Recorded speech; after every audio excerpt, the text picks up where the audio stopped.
Marshal's forbidden heart. The new marshal of Silver Creek, Daniel Cross, found someone he never expected on his first day of duty. One look from that woman was enough to shatter all his rules. Daniel adjusted his badge as he walked down the dusty main street, his spurs clicking against the wooden boardwalk. Silver Creek wasn't much to look at, just another frontier town desperately needing law and order. He'd taken worse assignments, cleaned up meaner places. But something felt different here, though he couldn't put his finger on what. The saloon doors swung open and she appeared. Eliza Morrison stepped into the afternoon sunlight like she owned the very air around her. Auburn hair caught the light, and those green eyes. Daniel felt his breath catch in his throat. In 15 years of law enforcement, he'd never let a woman distract him from his duty. Not once. But this wasn't just any woman. She moved with the grace of someone who'd survived things most people couldn't imagine. Daniel recognized that walk. He'd seen it in his own reflection too many times. The way she held her shoulders spoke of secrets carried too long, of strength forged in fire he couldn't begin to guess at. Their eyes met across the street, and Daniel felt something shift inside his chest. Something he thought died 3 years ago in Kansas. But what Daniel didn't know was this. Eliza's past was hidden in his own case files, and the truth would change everything he thought he knew about justice. Marshal Cross. A voice interrupted his thoughts. Young Deputy Miller approached, hat in hand. "The mayor wants to see you. Says it's about the Morrison woman." Daniel's jaw tightened. Of course it was. In towns like Silver Creek, there was always someone the locals wanted gone, usually for reasons that had nothing to do with actual lawbreaking. What's she supposed to have done? "Well, sir, that's complicated." Miller shifted nervously. "She owns the old Patterson place outside town. Runs it herself. No husband, no family anyone knows about. Some folks think that ain't natural." The familiar burn of injustice flared in Daniel's chest. He'd seen too many strong women run out of towns by small-minded people who couldn't stand the sight of independence. "Being unmarried isn't a crime, Deputy." "No, sir, but—" Miller lowered his voice. "There's talk she might be hiding something. Maybe someone. Men come and go from her place at odd hours." Daniel's hand instinctively moved to his gun belt. If Eliza Morrison was harboring criminals, that was his business. But something in his gut told him the deputy's suspicions ran deeper than concern for law and order. As if summoned by their conversation, Eliza emerged from a general store, a small package tucked under her arm. She walked with purpose, ignoring the whispered conversations that followed in her wake. When she passed Daniel and Miller, she nodded politely. "Marshal. Deputy." Her voice was honey over steel, warm enough to make a man lean closer, strong enough to stop him in his tracks. Daniel touched the brim of his hat, trying to ignore the way his pulse quickened. "Ma'am." She continued down the street, and Daniel found himself watching the sway of her dark blue dress until she disappeared around the corner toward the edge of town. "You see what I mean?" Miller said quietly. "She's different." Different. Daniel had been called that his whole life. Too serious, too dedicated, too haunted by ghosts other people couldn't see.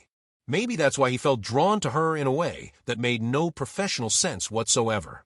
But his job wasn't to protect his heart, it was to protect this town. "I'll pay her a visit tomorrow," Daniel decided. "Get a sense of what's really going on out there." What he didn't know was that tomorrow's visit would set in motion events that would force him to choose between everything he'd ever believed about duty and the one thing he'd never expected to find again. The next morning dawned clear and cold. Daniel saddled his horse just after sunrise, telling himself this was routine law enforcement. Nothing more. The 20-minute ride to the Patterson place gave him time to rehearse the questions he'd ask, the professional distance he'd maintain. All of that crumbled the moment Eliza opened her front door. She'd been baking, flour dusted her hands, and a strand of auburn hair had escaped her neat bun. The domestic sight hit Daniel like a physical blow, reminding him of mornings he'd tried so hard to forget. Mornings when Sarah would greet him just like this, warm and welcoming and alive. "Marshal Cross." Eliza stepped back, gesturing him inside. "I've been expecting you." The admission caught him off guard. "Have you?" "Small towns have big mouths," she said simply. "Coffee." Her kitchen was spotless but lived in, with herbs hanging from the rafters and books stacked on every available surface. Not what he'd expected from a woman the town thought was hiding something dangerous. "I'm here on official business, ma'am." Daniel kept his hat on, stayed standing. Distance. Professional distance. Eliza poured 2 cups of coffee anyway and set them on her small wooden table. I know why you're here, Marshal. The question is whether you're going to listen to gossip or find out the truth for yourself. The challenge in her voice made Daniel's spine straighten. Most people either cowered when he showed up in his official capacity or tried to charm their way out of trouble. Eliza Morrison did neither. The truth about what? She sat down, wrapping her hands around her coffee cup. About the men who visit my property. Daniel remained standing, every instinct telling him to maintain control of this conversation. I'm listening. They're not outlaws, if that's what you're wondering. Eliza met his eyes directly. They're men who need help. Food, shelter, sometimes medical attention. Men society has forgotten. What kind of men? Veterans mostly. Men who came back from a war. Changed. Broken. The kind of men who can't settle back into normal life, but aren't criminals either. Her voice softened. Men who just need someone to see them as human beings instead of problems to be solved. Daniel felt something twist in his chest. He knew those men. Hell, he'd almost been one of them. That's admirable. But it could be dangerous. If you're harboring people, even with good intentions, you need to know who you're dealing with. I do know. Eliza stood, moving to a small wooden box on her counter. Every man who's stayed here has left something behind. A letter, a token, something to prove they were here. That they mattered.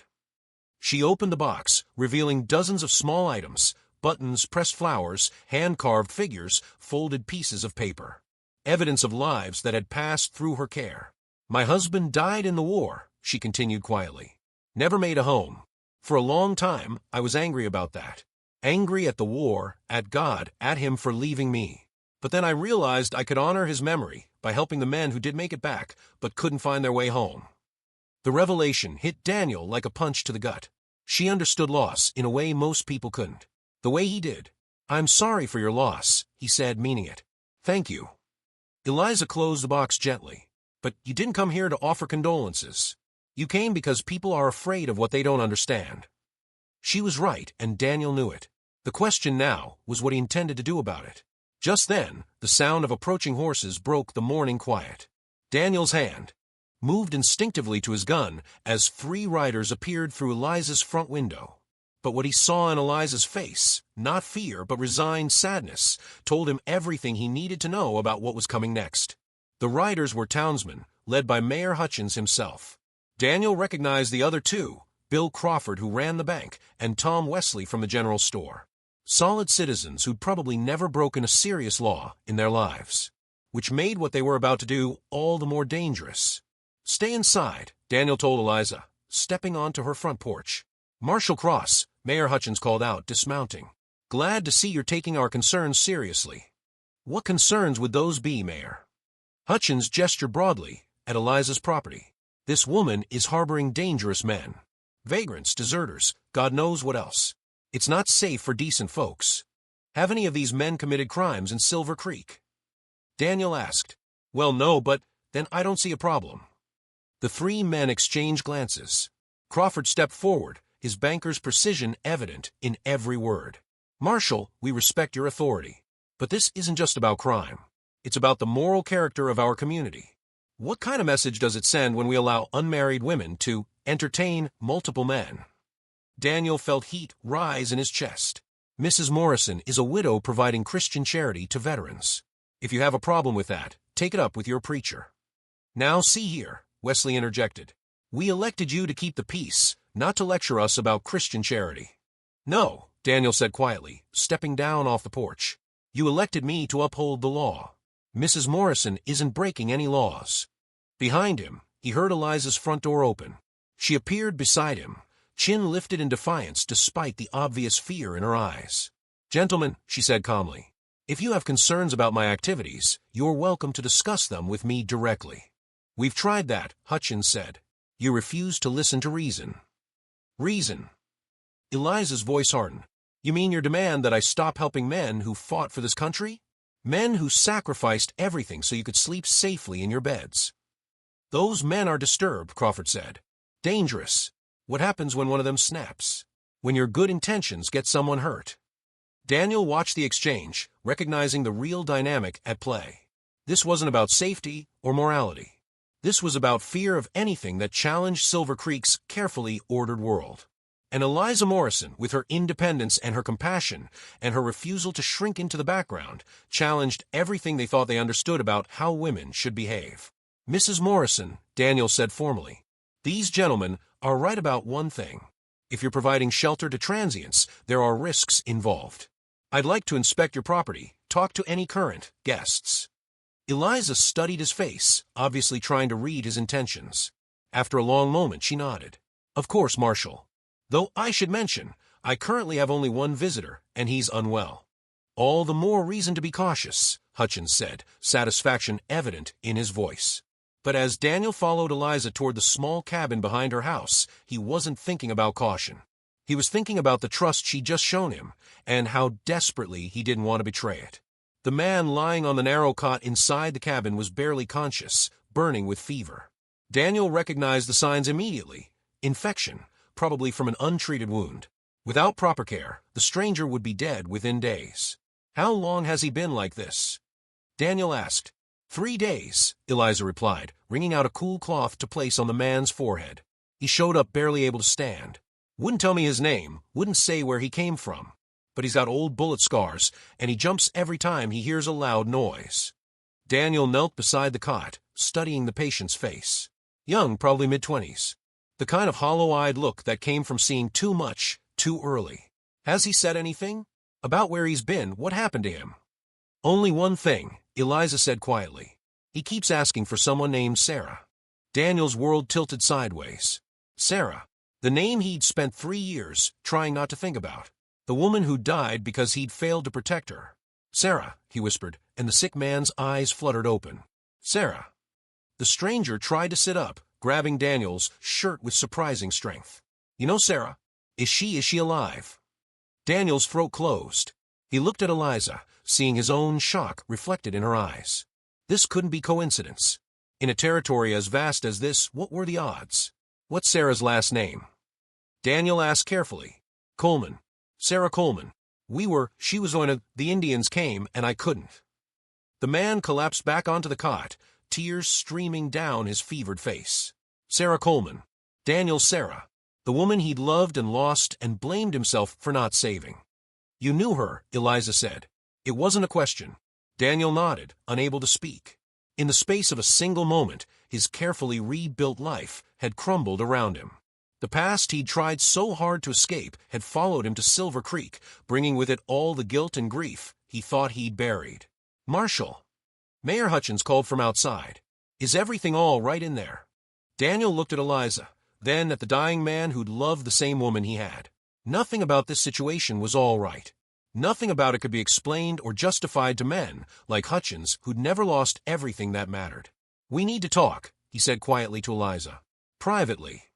She nodded, understanding more than she should have. "There's a place. By the creek. Can you meet me there after you send them away?" "Yes." Daniel stood, steeling himself to face the townsmen who were waiting for answers he couldn't give. "Eliza, Mrs. Morrison, don't let him die. Please." The weight in his voice made her eyes widen, but she simply nodded. "I won't." Daniel emerged from a cabin to find the 3 men standing exactly where he'd left them, impatience written across their faces. "Well?" Hutchins demanded. "What's the situation?" "The situation," Daniel said carefully, "is a sick man who needs medical attention. Nothing more dangerous than that." "But surely," Crawford began. "The man is dying," Daniel cut him off. "Mrs. Morrison is providing medical care. If you gentlemen have a problem with Christian mercy, I suggest you take that up with your consciences." The 3 men exchanged frustrated glances, clearly unhappy with his assessment, but unable to argue with it directly. "This isn't over, Marshal," Hutchins said finally. "People in this town have legitimate concerns." "People in this town," Daniel replied, "need to remember that justice isn't the same as mob rule." After the townsmen rode away, Daniel sat on Eliza's front porch and tried to make sense of what had just happened. Sarah Coleman. Even 3 years later, her name could stop his heart. He'd met her in Kansas during the cleanup after a particularly brutal Indian raid. She'd been a teacher, one of the few survivors from a wagon train that had been attacked while traveling west. Daniel had been part of the cavalry unit that found the aftermath. Most of the survivors had been too broken to recover. Sarah had been different. Strong. Determined to rebuild, to keep moving forward. Despite everything she'd lost. Daniel had fallen for her almost immediately. Her courage, her refusal to be defeated, her ability to find hope in the darkest circumstances. They'd planned to marry. She'd been living in Topeka, teaching at the local school, while Daniel finished his last military assignment. One more month, and he would have been free to start a new life with her. But the Apache had found her first. Daniel had arrived in Topeka to find the schoolhouse burned, Sarah's body among the casualties. He'd been too late. Always too late. And now, impossibly, here was a man who'd known her, who'd loved her, who might have been there when she died. Daniel wasn't sure he was strong enough to hear that story, but he knew he couldn't walk away from it either. The creek Eliza had mentioned was about a quarter-mile from her house, hidden by a grove of cottonwood trees. Daniel found her there as the sun was setting, sitting on a fallen log with her shoes off, feet dangling in the cool water. She looked up when he approached, and the sadness in her eyes told him she understood more than he'd given her credit for. "Sarah Coleman was someone special to you," she said simply. Daniel sat down beside her, close enough to catch the scent of lavender in her hair. "We were going to be married." "What happened?" "Apache raid. I was away on assignment. When I got back." Daniel's voice trailed off. Even now, 3 years later, the words stuck in his throat. Eliza was quiet for a long moment, listening to the water flow over the rocks. "The man in my cabin, he was there, wasn't he? When it happened?" "I think so." Daniel picked up a smooth stone and turned it over in his hands. "I think he might be the only person left who can tell me what her last days were like. Whether she suffered." "Do you want to know?" The question hit him like a physical blow. Did he? For 3 years, he'd tortured himself with imagined scenarios, each one worse than the last. The not knowing had been agony, but would knowing be better or worse? "I don't know," he admitted. "Part of me needs to know. But part of me is afraid of what he might tell me." Eliza reached over and took the stone from his hands, replacing it with her own palm. The simple contact sent warmth shooting up Daniel's arm. "Sometimes," she said quietly, "the not knowing is worse than any truth could be." Daniel looked at their joined hands, marveling at how natural it felt. Sarah had been gone for 3 years. He'd thought that part of his heart had died with her. But sitting here with Eliza, feeling her callous palm against his, he realized that wasn't true. His heart wasn't dead, just wounded. And maybe, just maybe, it was ready to start healing. "There's something else," Eliza said, her voice hesitant. "Something I should tell you before you hear it from someone else." Daniel tensed. "What?" "The man in my cabin, I don't think his fever is natural. I think he's been poisoned. Slowly over time. Someone's been trying to kill him." The revelation hit Daniel like cold water. "Are you sure?" "I've seen it before. During the war, some of the soldiers who came through had been dosed with small amounts of mercury or arsenic. The symptoms are distinctive." Eliza met his eyes. Someone doesn't want him talking about what he saw in Kansas. Daniel's mind raced. If Eliza was right, then someone had followed this man here. Someone who knew he'd been a witness to Sarah's death and wanted to keep him silent. Which meant Daniel's past hadn't just caught up with him. It had brought danger to Silver Creek. And to Eliza. "We need to get him somewhere safe," Daniel said, standing up. "And we need to find out who's been trying to kill him." But as they hurried back toward Eliza's house, Daniel couldn't shake the feeling that they were already too late. The cabin was empty. Daniel stared at the rumpled cot where the fevered man had been lying just hours before. The window was open, but there were no signs of struggle. It was as if he'd simply vanished. "This is impossible," Eliza breathed. "He could barely lift his head this afternoon." Daniel examined the windowsill, looking for clues. No blood, no torn fabric. But the man had been dying. There was no way he could have climbed out on his own. Someone took him, Daniel concluded. Someone who knew we were getting close to the truth. But who? Nobody else knew he was here except Eliza's face went white. The townsmen, Hutchins and the others. They were here when you questioned him. Daniel's jaw tightened. He'd been so focused on protecting Eliza from the townsmen's prejudice that he'd missed the real threat. If one of those men had recognized the stranger, if they'd realized what he might reveal. "We need to search the town," Daniel said, quietly. "If they took him, they'll want to keep him somewhere isolated until they can figure out what to do with him. And if we're too late..." Daniel checked his revolver, making sure it was fully loaded. "Then we make sure justice is done." They split up to cover more ground. Eliza took the residential area, while Daniel searched the commercial buildings and outskirts of town. It was dangerous for her to be alone, but time was running out. If a stranger died before Daniel could learn the truth about Sarah's final days, that knowledge would die with him. Daniel had checked the abandoned mine shaft and the old church when he heard the sound that stopped his heart, a woman's scream, cut short. Eliza. He ran toward the sound, his boots pounding against the hard-packed earth. The scream had come from the direction of the bank, which made sense. Crawford would have keys to every building in town, access to places where a person could be hidden indefinitely. Daniel reached the bank's back door just in time to see a figure disappearing into the alley. Male average height, wearing clothes that could belong to half the men in Silver Creek. But the glimpse was enough to confirm what Daniel had suspected. This wasn't random. Someone had been planning this from the moment the stranger arrived. The bank's back door stood slightly ajar. Daniel drew his gun and eased inside, every sense alert for danger. The main floor was empty, but he could hear voices coming from a basement. "Told you this was a mistake." That was Crawford's voice, tight with fear. "Shut up." Another man, someone Daniel didn't immediately recognize. "We're past the point of mistakes. This has to be finished." But the woman knows too much. They both do. Daniel's blood turned to ice. Eliza was down there, and they were talking about killing her. He moved toward the basement stairs, testing each step to avoid creaking boards. The voices grew clearer as he descended. "You can't just murder a federal marshal," Crawford was saying. "They'll send investigators." "The whole territory will. Only if they find the bodies," the second voice replied. "And they won't." Daniel reached the basement and peered around the corner. The scene that greeted him made his finger tighten on his trigger. Eliza was tied to a chair in the center of the room, her mouth gagged but her eyes blazing with defiance. The stranger from her cabin lay unconscious on the floor nearby, barely breathing. Crawford paced nervously by the far wall, while another man stood with his back to the stairs. When the second man turned, Daniel's world shifted again. Deputy Miller. Young, eager Deputy Miller, who'd been so helpful and concerned about Eliza's activities. Who'd known exactly when Daniel would visit her property. Who'd had access to information about every move Daniel made. "Tom's getting cold feet," Miller said to Crawford. "Maybe we should have handled this differently from the start." "You said it would be simple," Crawford replied. "Follow the man, keep him quiet until he died naturally. Now look what we've got, witnesses, a federal marshal asking questions, half the town wondering what's going on." "What's going on," Daniel said, stepping into the light with his gun trained on Miller, "is kidnapping and attempted murder. Both of you, hands where I can see them." Crawford immediately raised his hands, but Miller spun around with a speed that caught Daniel off guard. The deputy's gun was already in his hand, aimed directly at Eliza's head. "I don't think so, Marshal," Miller said with a smile that made Daniel's skin crawl.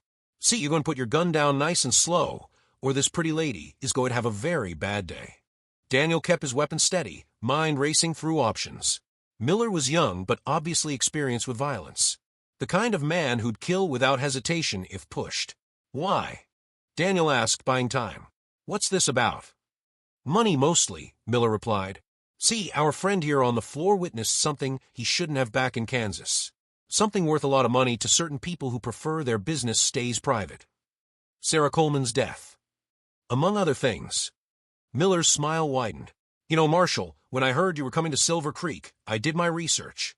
Imagine my surprise when I learned about your connection to that particular incident." Daniel felt the pieces clicking together. "You were there. In Kansas. I was a lot of places during the war. Made a lot of contacts. Learned that information could be more valuable than gold if you knew how to use it." Miller gestured with his free hand at the unconscious stranger. This one saw something that could hang some very important people. People willing to pay well to keep him quiet. "So you've been slowly poisoning him." Seemed kinder than a bullet. But then he had to go and recover, didn't he? Started talking about Sarah Coleman, about witnesses, about things that should have stayed buried. Miller's expression darkened. "That's when I realized we had a problem that required a more permanent solution." Eliza made a muffled sound behind her gag, her eyes fixed on something behind Daniel. He resisted the urge to turn around, but Miller caught the exchange. "Expecting company, Marshal?" Miller asked. "Because I should mention, if anyone else shows up here tonight, this woman dies first. Then you. Then we disappear, and this whole mess gets blamed on drifters passing through. You won't get away with this, Daniel said, though he was beginning to wonder if that was true. Miller had obviously planned this carefully, and a deputy's badge gave him cover that would be hard to penetrate. Won't I? Miller laughed. Who's going to stop me? You. You're outnumbered and outgunned. Crawford there might not have the stomach for killing, but he's in too deep to back out now. Crawford looked sick, but didn't contradict Miller's assessment. Fear had made him a willing participant in whatever this was, and fear would keep him in line. Daniel weighed his options. He could try to take Miller down with a single shot, but the risk to Eliza was too high. He could attempt to negotiate, but Miller didn't seem like the negotiating type. Or he could trust the signal Eliza had tried to give him, and hope that backup was coming. You know what the real irony is? Miller continued, apparently enjoying his moment of control. Sarah Coleman died for nothing. The information she had, the thing that got her killed, it wasn't even true. Just rumors and speculation. But by the time we figured that out, it was too late to call off the raid. The casual admission hit Daniel like a physical blow. Sarah had died for nothing. A mistake. A misunderstanding that had cost her life and destroyed his future. You bastard, he whispered. Language, Marshal, Miller chided. There's a lady present. That's when Daniel heard it, the soft creak of floorboards overhead. Someone else was in the building, moving carefully but not carefully enough to avoid all sound.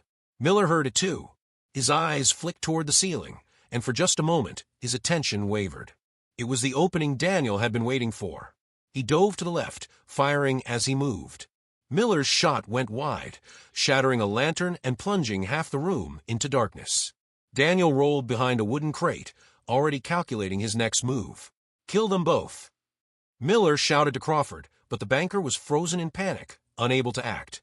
More footsteps overhead, faster now. Whoever was up there had heard the gunshots and was moving to intercede. Daniel peered around the crate, looking for a clear shot at Miller. The deputy had taken cover behind Eliza's chair, using her as a human shield. Even in the dim light, Daniel could see the terror in her eyes. Come out, Marshal, Miller called. Let's finish this like men.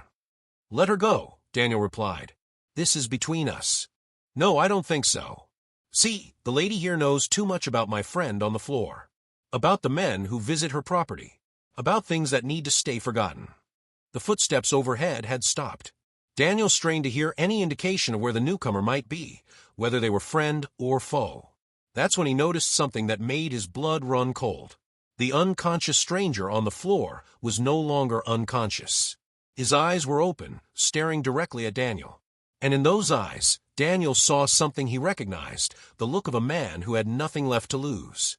The stranger's lips moved silently, forming words Daniel couldn't hear, but somehow understood. Sarah says hello. Then everything happened at once. The stranger lunged upward, grabbing Miller's gun hand with strength that shouldn't have been possible for someone who'd been dying hours earlier.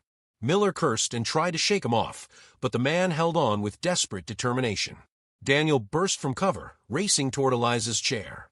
Behind Miller, Crawford finally found his courage and tried to draw his own weapon. And from the stairs came the sound of boots descending fast. Daniel reached Eliza just as Miller broke free from the stranger's grip. The deputy's gun swung toward Daniel's chest, finger tightening on the trigger. The shot that followed echoed through the basement like thunder. But it wasn't Miller who fired. Mayor Hutchins stood at the bottom of the stairs, smoking rifle in his hands and shock written across his face. Miller dropped to the floor, a spreading stain of red across his shirt. Jesus Christ, Hutchins whispered. What the hell is happening here? Daniel didn't waste time with explanations. He cut Eliza's bonds with his knife, pulling the gag from her mouth while keeping one eye on Crawford, who had dropped his unfired weapon and was backing against the wall with his hands raised. Are you hurt? Daniel asked Eliza. She shook her head, rubbing circulation back into her wrists. I'm all right. But him. She nodded toward the stranger, who had collapsed again and was breathing in short, painful gasps. Daniel knelt beside the dying man, seeing clearly now what he'd missed before. This wasn't just fever and poison. The stranger had been shot, recently, and the wound was bleeding freely. Can you hear me? Daniel asked. The man's eyes focused with effort. Marshal. Cross. Yes. What's your name?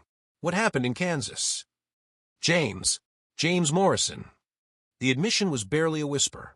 I was Sarah's escort. Supposed to protect her. Morrison. Daniel looked sharply at Eliza, understanding flooding through him. You're my brother, she confirmed quietly. James Morrison. I haven't seen him since he left to join the cavalry 5 years ago. James Morrison. Eliza's brother. The man who'd been with Sarah when she died. Tell me, Daniel said urgently, sensing time running out. Tell me what happened. James coughed, specks of blood appearing on his lips. It wasn't Indians. Miller, others like him, they came for information. Sarah had letters, correspondence about army supply routes. Worth money to the right people. What letters? Love letters from you. James managed a weak smile. She kept them all. Read them every night. But someone thought they were military intelligence. Came to steal them. Daniel's world tilted. Sarah had died because someone mistook his love letters for military secrets. The most innocent communication between two people in love had been twisted into something worth killing for. She fought them, James continued. Wouldn't tell them where the letters were hidden. They got angry, started shooting. Burned the school to cover their tracks. Did she? Daniel's voice broke. Did she suffer? James reached out with a trembling hand, grasping Daniel's sleeve. Last thing she said was your name. She wasn't afraid. She was thinking of you. The words hit Daniel like a physical force, 3 years of guilt and grief crystallizing into something he could finally comprehend. Sarah hadn't died afraid and alone. She died thinking of their love, holding on to the hope that he would find her. The letters, Daniel whispered. What happened to them? Hidden in the schoolhouse foundation, under the cornerstone. James's breathing grew more labored. She made me promise, if anything happened, to tell you she loved you. Always. James Morrison died with those words on his lips, his hand still clutching Daniel's sleeve. Daniel sat back on his heels, overwhelmed by the magnitude of what he'd learned.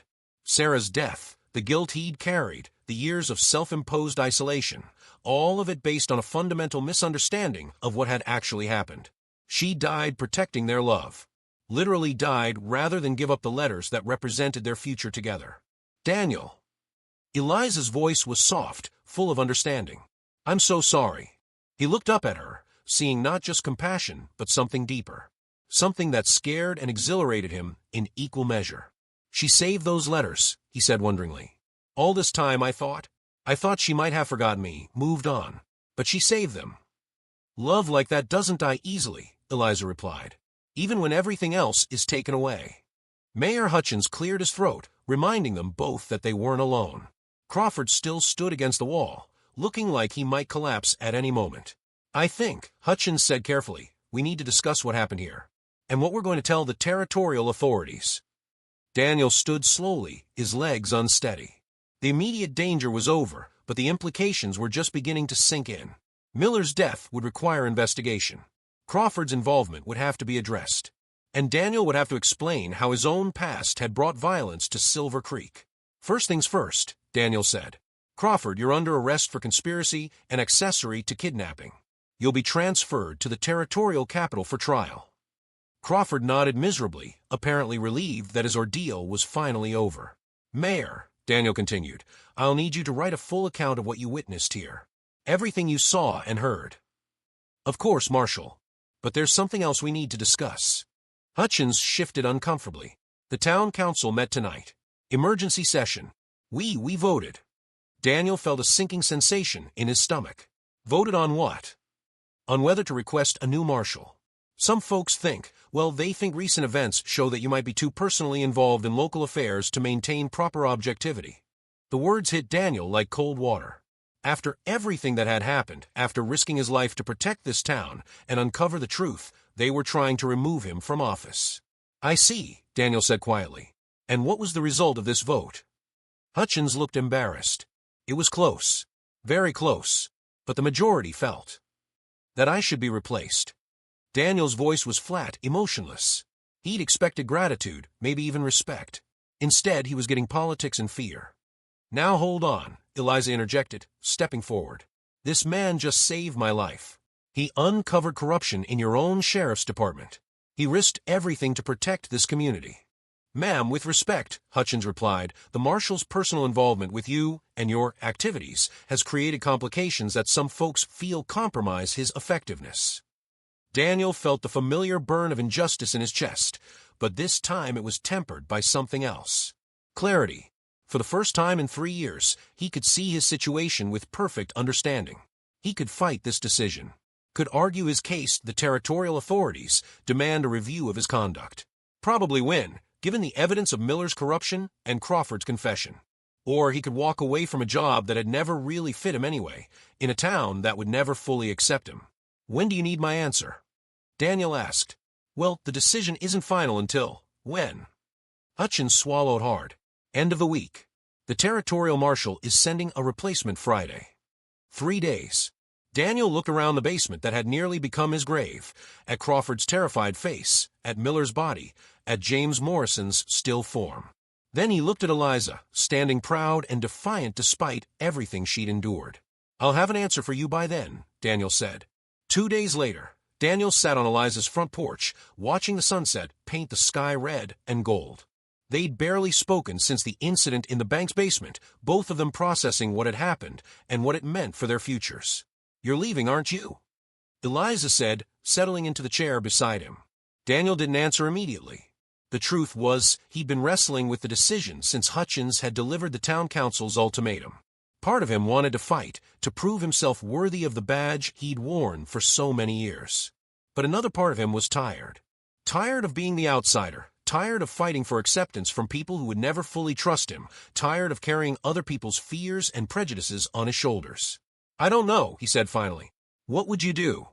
Eliza was quiet for a long moment, her fingers tracing patterns on the arm of her chair. "I think," she said slowly, "that sometimes the bravest thing you can do is start over. Stop trying to prove yourself to people who will never see your worth, and find somewhere you can build something new." "Is that what you did when you came here?" "In a way." Eliza smiled sadly. "I came here running from grief, trying to honor my husband's memory by helping other people's pain. But I've realized something in the last few days." "What's that?" "I wasn't honoring his memory. I was hiding from my own life, using other people's needs as an excuse not to build something new for myself." She turned to look at him directly. "James dying here, learning the truth about your Sarah, it's made me realize that the dead don't need us to stop living. They need us to live fully, to honor them by finding happiness again." Daniel felt something shift in his chest. For 3 years, he'd told himself that moving on would be a betrayal of Sarah's memory, that finding happiness with someone else would diminish what they'd shared. But sitting here with Eliza, watching the way the evening light caught in her hair, he wondered if the opposite might be true. Maybe the best way to honor Sarah was to open his heart again, to trust in love despite the pain it could bring. "There's something I need to tell you," Daniel said. "About how I feel. About you." Eliza's breath caught. "Daniel, I know it's too soon. I know there are complications. But I can't pretend anymore that what I feel for you is just friendship or professional respect." Daniel turned to face her fully. "I'm falling in love with you, Eliza. Maybe I already have." The words hung in the evening air between them, fragile and powerful at the same time. "You don't have to say anything," Daniel continued quickly. "I know you're still grieving your husband, and I know my situation is uncertain. But I needed you to know. Before I make any decisions about my future, I needed you to know that you're part of what I'm considering." Eliza was quiet for so long that Daniel began to wonder if he'd made a terrible mistake. Then she reached over and took his hand, her fingers intertwining with his. "I'm scared," she said softly. "Of what?" "Of feeling this way again. Of opening my heart to someone I could lose." Her grip on his hand tightened. "Of wanting something so much it changes everything I thought I knew about myself." Daniel's pulse quickened. "Does that mean?" "It means I'm falling in love with you too." The admission came out in a rush, as if she'd been holding it back with great effort. "It means I've been fighting feelings I didn't think I was allowed to have." Daniel brought their joined hands to his lips, pressing a gentle kiss to her knuckles. The simple contact sent warmth spreading through both of them. "What do we do now?" Eliza whispered. "We make a choice," Daniel said. "Together." That night, Daniel made his decision. The next morning, he walked into Mayor Hutchins' office and laid his badge on the desk.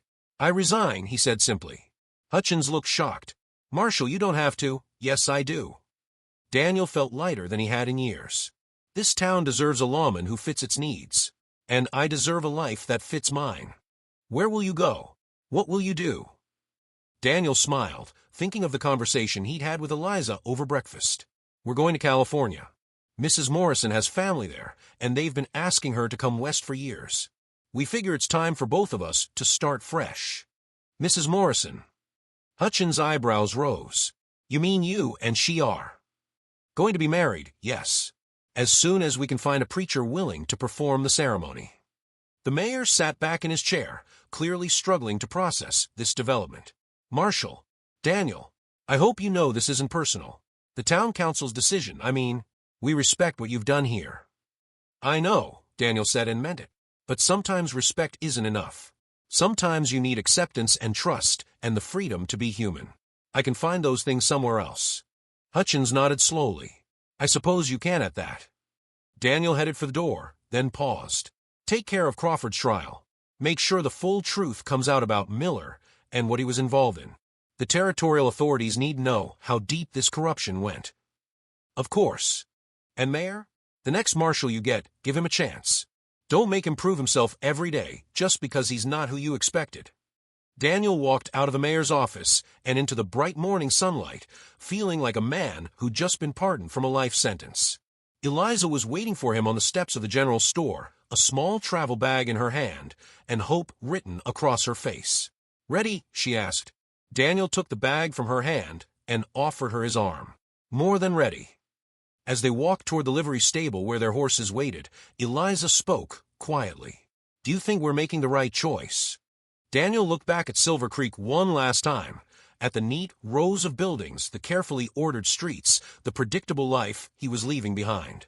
Then he looked at Eliza, at the woman who'd shown him that love could survive loss, that hearts could heal, that starting over wasn't betrayal but courage. I think, he said, that for the first time in 3 years, I'm making a choice based on love instead of fear. That has to be right. They mounted their horses and rode west together, toward California, and a future they would build together. Behind them, Silver Creek continued its orderly existence, probably already forgetting the marshal who'd stayed just long enough to learn that sometimes the most important law to follow is the one written in your heart. But Daniel Cross didn't look back. He was too busy looking forward toward a horizon that promised new beginnings and second chances. Toward a life where love was stronger than loss, where hope was more powerful than fear. Where a man could find redemption not by proving himself to others, but by being brave enough to trust his heart one more time. And beside him rode the woman who taught him that the greatest act of courage wasn't facing down outlaws or corrupt deputies or small-minded townspeople. It was opening your heart to love again, despite knowing how much it could hurt to lose it. As the sun climbed higher in the sky and Silver Creek faded into memory behind them, Daniel Cross and Eliza Morrison rode toward their new life together. They carried with them the blessings of the dead they'd loved and lost, and the promise of a love strong enough to build a future on. Sometimes the best justice a marshal could deliver was the kind he gave to himself, the freedom to choose love over duty, hope over safety, and the uncertain promise of tomorrow over the guaranteed disappointment of yesterday. And sometimes, just sometimes, that choice led to exactly the life you were meant to live.